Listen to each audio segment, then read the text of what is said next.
Todo empezó con un aplauso. No uno cualquiera, no uno en el teatro o en una boda. Fue un aplauso en mitad de una reunión de empresa, en la que mi marido, Álvaro, estaba presentando un nuevo proyecto. Yo no debía estar allí. Pero fui. Por curiosidad. Por impulso. Por sospechas que no sabía que tenía. Álvaro hablaba en público como nunca lo había visto hablar en casa. Seguro, brillante, con una energía que hacía años que no me dirigía a mí. El salón de actos estalló en aplausos al final de su discurso. Y allí, entre los que aplaudían, estaba ella. Una becaria, aparentemente. Morena, joven, con esa mirada de admiración que duele más que un insulto. La vi levantar las manos más rápido que nadie, con una sonrisa que no era profesional. Yo no aplaudí. Yo observé. No tenía pruebas. Ni una conversación sospechosa, ni una excusa extraña. Pero algo en su expresión, en su lenguaje corporal cuando la miraba, me dejó helada. Había algo entre ellos. Y lo supe con una certeza tan física como un golpe en el estómago. Desde esa tarde, supe que mi matrimonio estaba a punto de desmoronarse. Y lo peor es que yo también tenía un secreto. Uno que aún no había cometido del todo, pero que llevaba semanas latiendo por dentro. Porque lo nuestro ya venía roto de antes. Y yo, sin saberlo, ya estaba buscando una salida. Una semana después de aquella reunión, Álvaro empezó a llegar más tarde de lo habitual, pero no demasiado como para sonar sospechoso. 10 minutos un día, 15 otro, una media hora el viernes. Pequeños retrasos que en otra etapa de nuestro matrimonio no me habrían hecho pensar nada. Pero ahora prestaba atención a cada gesto, a cada cambio de tono. No me obsesioné. No me puse a revisar cosas ni a interrogarlo como si fuera una madre preocupada. Simplemente observé, como alguien que ya sabe la respuesta y solo necesita la confirmación. El domingo por la tarde, mientras nuestros hijos estaban con mis suegros, le dije que por qué no íbamos al centro a tomar algo, hacía tiempo que no salíamos solos.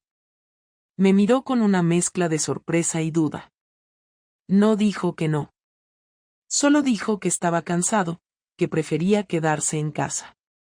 Algo raro en él, porque cualquier excusa para alejarse de la rutina le venía bien. En ese momento decidí que no iba a preguntarle nada. Iba a actuar. Sin necesidad de teléfonos ni de espiar su ordenador, ya tenía otra manera.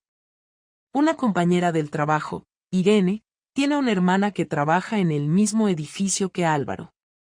No en su empresa, pero en la oficina del mismo piso. Sin decirle por qué, le pedí si podía preguntarle a su hermana si conocía a alguien llamado Laura. La misma chica del aplauso. Pasaron 2 días sin respuesta, y cuando ya pensaba que me había pasado de paranoica, Irene me mandó un mensaje que solo decía: sí, dice que es becaria. La ve muchas veces salir con tu marido, pero pensaba que era algo laboral. No respondí. Ni gracias. Me quedé mirando el mensaje durante minutos, como si al releerlo fuera a desaparecer. No me bastó con eso. El jueves salí del trabajo 1 hora antes y me fui directamente al edificio donde trabajaba Álvaro. No tenía un plan exacto. Solo sabía que necesitaba verlo con mis propios ojos. Esperé en un café frente a la entrada, pidiendo un té que se enfrió sin que lo tocara. A las 6:10, lo vi salir. Llevaba una chaqueta que no era la que había usado por la mañana. Camisa sin corbata, el pelo un poco revuelto. Caminaba deprisa, pero no solo.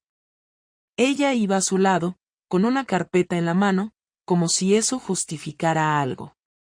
No se tocaban, no se miraban de forma obvia, pero caminaban demasiado sincronizados.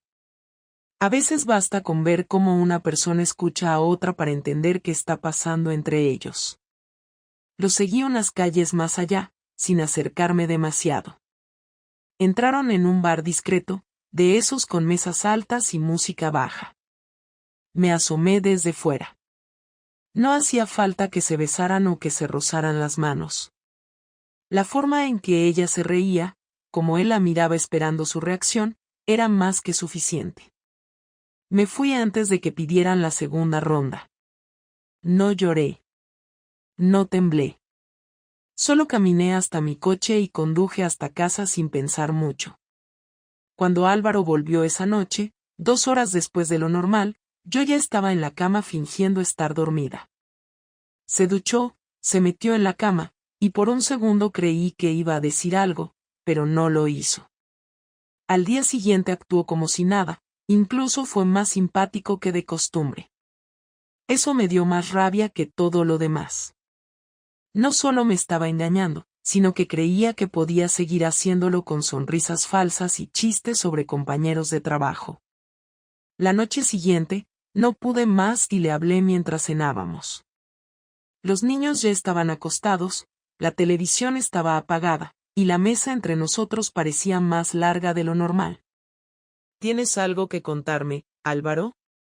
Él se detuvo con el tenedor a medio camino, luego lo apoyó en el plato. Me miró como si no entendiera la pregunta. ¿A qué te refieres? A ti.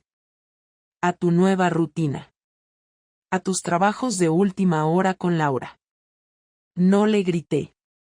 No lloré. Solo dije su nombre y esperé. Su expresión cambió apenas un segundo. Después negó con la cabeza, medio sonrió, como si yo estuviera diciendo una tontería. Laura es una becaria. Trabaja conmigo en un proyecto, eso es todo. Y por eso vais a bares después del trabajo. El silencio duró más de lo que esperaba. Finalmente, me miró directamente. ¿Me estás siguiendo? Te estoy observando. Que no es lo mismo. Claudia, de verdad, estás sacando todo de contexto. Estás viendo cosas que no son. Ah, sí. ¿Y qué es lo que veo, exactamente? Una conversación entre compañeros, una amistad. ¿Desde cuándo no puedo tomar algo con alguien del trabajo? Desde que empiezas a ocultarlo. Desde que necesitas cambiarte la chaqueta antes de salir de la oficina. Esa última frase lo descolocó. Intentó hablar, pero no supo qué decir. Bajó la mirada, respiró hondo, y luego me soltó la peor frase de todas. No ha pasado nada, Claudia. Pero quizá estaba a punto de pasar. En ese momento supe que lo había perdido. No a Laura. A él. No le grité. Ni le lancé un plato, ni lloré frente a él. Solo me levanté de la mesa, recogí los platos sin decir nada y me puse a lavar los restos de la cena con la cabeza llena de frases que no pronuncié en ese momento. Álvaro se quedó sentado unos segundos más, después se levantó también y fue al salón, como si pudiera esconderse detrás de la televisión.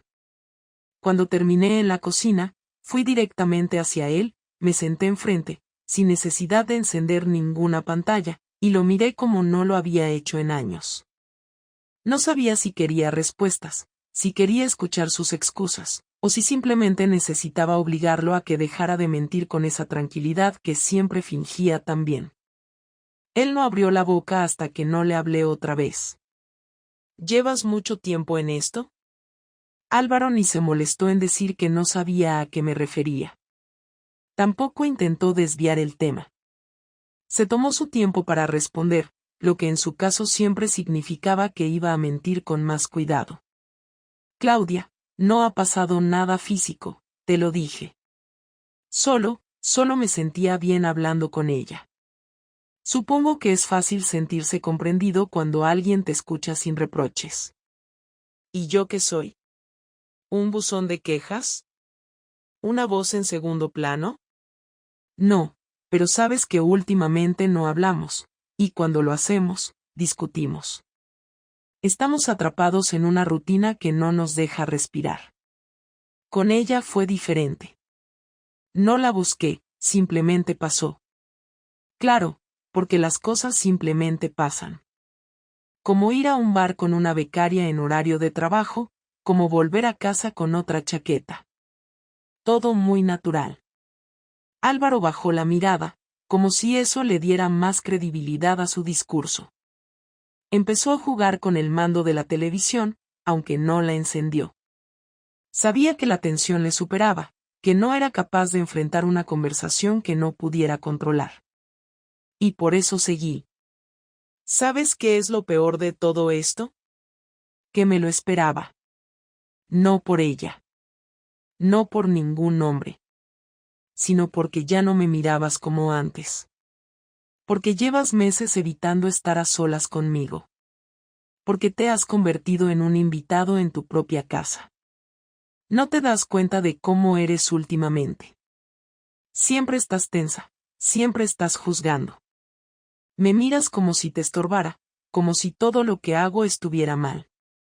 No me siento querido. No me siento parte de nada aquí.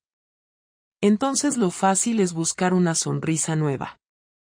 Una chica que te mire como si fueras interesante. ¿Eso es lo que necesitabas? No estoy diciendo eso, pero tampoco puedo vivir sintiéndome invisible. Tú decides ser invisible.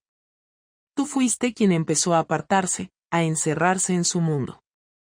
Y cuando yo te lo dije, te reíste. Me llamaste exagerada, dramática. ¿Ahora resulta que la víctima eres tú? Él se levantó. Empezó a pasearse por el salón, como si así pudiera reordenar sus pensamientos. Yo no me moví. Lo observaba con la calma de quien ya ha perdido la parte más importante y solo espera que el otro admita lo que ambos saben. Se paró frente a la ventana, de espaldas a mí, y habló sin girarse. No quiero separarme de ti. No quiero romper esta familia. No fue un plan. No fue una aventura. Solo fue una confusión, algo que me hizo pensar en lo que nos está faltando. Entonces dilo claro. ¿Estás enamorado de ella? Tardó demasiado en responder. Y cuando lo hizo, no fue con un sí ni con un no. Estoy confundido. Esa palabra me molestó más que cualquier otra. No porque fuera incierta, sino porque era cobarde. Confundido es la palabra de los que no quieren asumir lo que han hecho, pero tampoco están dispuestos a dejarlo. Me levanté, fui hasta él, y por primera vez en mucho tiempo, le hablé con una frialdad que hasta a mí me sorprendió. Si estás confundido, te vas a confundir solo. Esta casa no es un campo de pruebas para que descubras qué quieres. A partir de mañana duermes en el sofá. Hasta que aclares tu maravillosa confusión, yo no pienso compartir ni la cama ni la rutina contigo. Claudia, no hace falta llegar a eso. Podemos hablar, podemos resolverlo. Lo habrías hecho antes, cuando todavía tenías una esposa que te miraba buscando señales de vida. Ahora ya no tengo ganas de hablar, tengo ganas de poner límites. Si los cruzas, entonces ya no hay nada que discutir. No me respondió. Solo bajó la cabeza y volvió al sofá, como si supiera que lo que acababa de pasar ya no se podía deshacer. Me fui a dormir sin despedirme. Cerré la puerta del dormitorio por dentro. Y por primera vez en 11 años, no sentí que me dejaba sola, sino que por fin tomaba el control de algo. Álvaro pasó las primeras 2 noches en el sofá sin protestar demasiado, aunque su expresión se fue apagando con rapidez. No era tristeza, era derrota. No le importaba tanto haberme herido, sino que se le escapaba de las manos el control sobre la situación. Por mi parte, me limité a la rutina. Llevaba a los niños al colegio, cumplía con mi trabajo, hacía la compra, cocinaba. Él seguía en casa, pero ya no estaba en ella. Su silencio no era arrepentimiento, era una mezcla de cautela y cálculo. Sabía que si decía algo fuera de lugar, lo echaría definitivamente. Pero esa calma solo era superficial. Algo se movía por dentro, lo notaba. El martes por la tarde encontré en el correo una carta del colegio de los niños. La abrí sin pensar mucho, pero lo que encontré fue inesperado. No era solo una circular. Era una felicitación por la implicación de Álvaro en una actividad escolar a la que yo no había sido invitada. Había asistido el viernes anterior a una lectura de cuentos en clase de nuestra hija. Acompañó a Laura. La misma Laura que él juraba solo conocía del trabajo. Según la nota, Álvaro había ido como voluntario, pero no constaba en ningún lado mi nombre. Le pregunté por qué no me dijo nada. Contestó que fue algo de último momento, que le preguntaron si podía pasarse y aprovechó para pasar un rato con nuestra hija. Pero sabía que mentía. Porque vi las fotos en el blog del colegio. Laura estaba allí, sentada junto a él, sonriendo mientras escuchaban a los niños leer. Ninguna relación laboral justifica esa presencia. No hay manera de disfrazarlo. Esa noche preparé una maleta con parte de su ropa. No toda, no la suficiente como para parecer una expulsión definitiva. Solo lo justo como para que entendiera que el siguiente paso ya no iba a depender de él. Cuando llegó, la vio a la entrada sin necesidad de que yo dijera nada. La miró, me miró, y respiró hondo. No preguntó a dónde iba. No dijo una palabra. Caminó hacia la maleta, se agachó, cerró la cremallera y se quedó de pie junto a ella. ¿Quieres que me vaya? Ya no lo quiero. Ahora lo necesito. ¿Esto es una decisión o un castigo? Es una respuesta a tu falta de decisiones. A tu cobardía. A tu doble vida. No es una doble vida. ¿Entonces qué es? No respondió. Solo se agachó a atarse los zapatos, cogió el abrigo y se quedó de pie frente a mí. Quería un abrazo, una señal, una tregua. No se la di. Volveré a por el resto de mis cosas. Avisa antes de venir. Se fue. Sin portazo, sin gritos. Como quien sabe que ha perdido más de lo que imaginaba. Yo me senté en el sofá que él había ocupado esas noches y revisé mentalmente cada palabra que habíamos dicho en los últimos días. No sentí alivio. No sentí rabia. Solo una frialdad que no me conocía. El viernes siguiente envié un mensaje a la empresa donde trabajaba.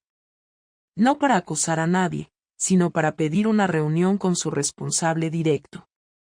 Usé un tono formal, neutro, profesional. Dije que quería hablar sobre un posible conflicto de interés entre dos trabajadores de su plantilla que se presentaban en actividades escolares como pareja. La reunión fue breve. La mujer que me atendió sabía exactamente de qué hablaba. No me preguntó por qué lo hacía, ni me pidió pruebas. Solo me dijo que tomarían nota, que valorarían la situación y que agradecerían la información. Al día siguiente, Álvaro me llamó. No para pedirme volver, sino para decirme que le habían apartado del proyecto principal en el que estaba trabajando, el mismo donde Laura era su apoyo directo. No dijo que sabía que fui yo. No necesitaba hacerlo. ¿Estás contenta? No. Pero al menos ahora sabes lo que es perder algo sin que te den opción de elegir. ¿Te estás vengando? No. Te estoy devolviendo la consecuencia. Colgó sin más. Esa fue la última vez que me llamó en toda la semana. No le respondí a los mensajes, no le pregunté por los niños, no le ofrecí reconciliación. Devolví el golpe con la misma frialdad con la que él había roto lo que teníamos. Y por primera vez desde que empezó todo, no me sentí culpable. Pasaron 10 días sin hablar. Ni un mensaje, ni una llamada, ni un intento de acercamiento. Álvaro venía a ver a los niños 2 veces por semana, los recogía del colegio, los llevaba a cenar y los devolvía sin decirme una palabra. Nos cruzábamos en el pasillo o en la puerta y apenas nos mirábamos. A los niños les mentíamos sin necesidad de coordinarnos. Les decíamos que papá necesitaba tiempo para organizar algunas cosas del trabajo, que pronto hablaríamos los tres juntos y decidiríamos cómo continuar. No eran tontos, pero eran pequeños. Aceptaban las medias verdades porque les dolía más preguntar que fingir que todo era normal. Yo no lo presionaba. Estaba esperando que él pidiera hablar. No iba a forzar nada. Lo siguiente debía salir de él, no de mí. Y un lunes por la noche, sin avisar, apareció en casa con la misma maleta que yo había dejado junto a la puerta. La dejó en el recibidor, cerró la puerta, se quitó el abrigo y me miró con esa cara de quien no viene a discutir, pero tampoco a suplicar. ¿Podemos hablar? Ahora sí. Nos sentamos en la mesa del comedor, uno frente al otro, sin platos, sin cubiertos, sin distracciones. Solo dos personas que compartieron una vida durante más de una década y que ahora apenas sabían cómo empezar una conversación sin calcular cada palabra. He estado pensando mucho. No sobre lo que pasó, sino sobre lo que no hicimos antes de que pasara. No quiero justificar nada, ni pedirte que entiendas mis decisiones. Solo quiero explicarte cómo llegué hasta ahí. No me interesa tanto lo que sentiste por ella. Me interesa por qué dejaste de sentir algo por mí sin decírmelo. Porque no sabía cómo decirlo sin romperlo todo. Porque pensé que era una fase. Que con el tiempo volveríamos a conectar. Que solo necesitábamos espacio. ¿Y en vez de buscar ese espacio conmigo, lo buscaste fuera? Sí. Lo busqué mal. Y ahora estoy pagando por eso. No estás pagando nada. Lo único que hiciste fue irte con una maleta y perder un puesto que tú mismo te expusiste a perder. Eso no es pagar. Eso es asumir el mínimo. Se quedó callado. No por falta de palabras, sino porque sabía que no tenía forma de discutirlo. Luego suspiró, como quien por fin acepta que ya no hay forma de suavizar lo que viene después. Quiero que intentemos salvar esto. No hay un esto que salvar. Lo rompiste y ni siquiera fuiste valiente para admitirlo cuando ocurrió. Me hiciste dudar de mí. Me hiciste pensar que estaba exagerando, que era paranoica, que veía cosas donde no las había. No solo me fallaste como pareja. Me fallaste como persona. Me trataste como si yo no tuviera derecho a entender lo que estaba pasando en mi propia casa. Lo sé. Y me duele. No sabes cuánto me duele. No me interesa cuánto te duele. Me interesa saber por qué debería perdonarte. Porque quiero volver a empezar. Desde cero. Hacer las cosas bien. Demostrarte que no fue más que un error. Un error es dejar la luz encendida. No arrastrar a tus hijos y a tu mujer en una mentira sostenida durante semanas. Entonces dime qué quieres que haga. Nada. No quiero que hagas nada. Solo quiero que aceptes que esto ya se acabó. ¿De verdad no queda nada? Queda un padre para mis hijos. Queda alguien a quien conocí, con quien compartí años buenos y malos. Pero no queda una pareja. No queda una relación. No queda un futuro juntos. ¿Ni siquiera si vamos a terapia? No quiero sentarme en un sillón con alguien que me diga que tengo que comprenderte. Que tengo que perdonarte para seguir adelante. Ya seguí adelante. Cuando cerré la puerta después de que te fueras, no lo hice para darte un susto. Lo hice porque por fin entendí que no puedo seguir invirtiendo en alguien que no apostó por mí cuando tuvo la oportunidad. No sé si voy a poder seguir sin ti. Eso lo dirás tú. Yo ya aprendí a hacerlo. Se levantó. Sabía que no iba a convencerme. Se quedó de pie un rato, mirando hacia la habitación de los niños, como si desde ahí pudiera encontrar una excusa para quedarse. Pero no dijo nada más. Solo asintió, recogió el abrigo y abrió la puerta. ¿Puedo verlos mañana? A las 5. Como siempre. Asintió otra vez y se fue.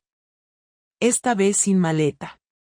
Después de aquella última conversación, no volví a recibir ninguna propuesta de reconciliación, ni gestos para reabrir lo que claramente ya estaba cerrado.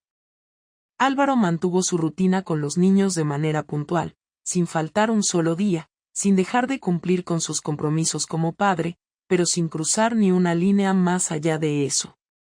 No hubo reproches, ni chantajes emocionales, ni discursos lacrimógenos. Fue como si por fin hubiera entendido que no todo en la vida se puede reparar con tiempo, y que algunas decisiones no dejan espacio para segundas partes.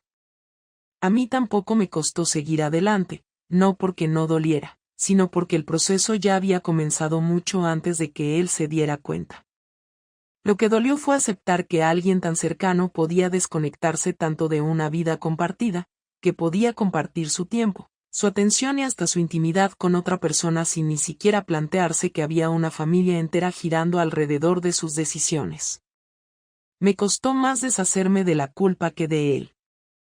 Durante días, incluso después de que se fuera definitivamente, tuve que luchar contra esa voz que me preguntaba si estaba exagerando, si tal vez tenía que haber dado otra oportunidad, si no sería mejor mantener la estructura por el bien de los niños. Pero cada vez que pensaba en eso, recordaba lo que se siente cuando te miran sin verte, cuando alguien que debería protegerte se convierte en alguien que te oculta, cuando lo más íntimo que tenías con tu pareja ya no es exclusivo. No es algo que se borre con disculpas.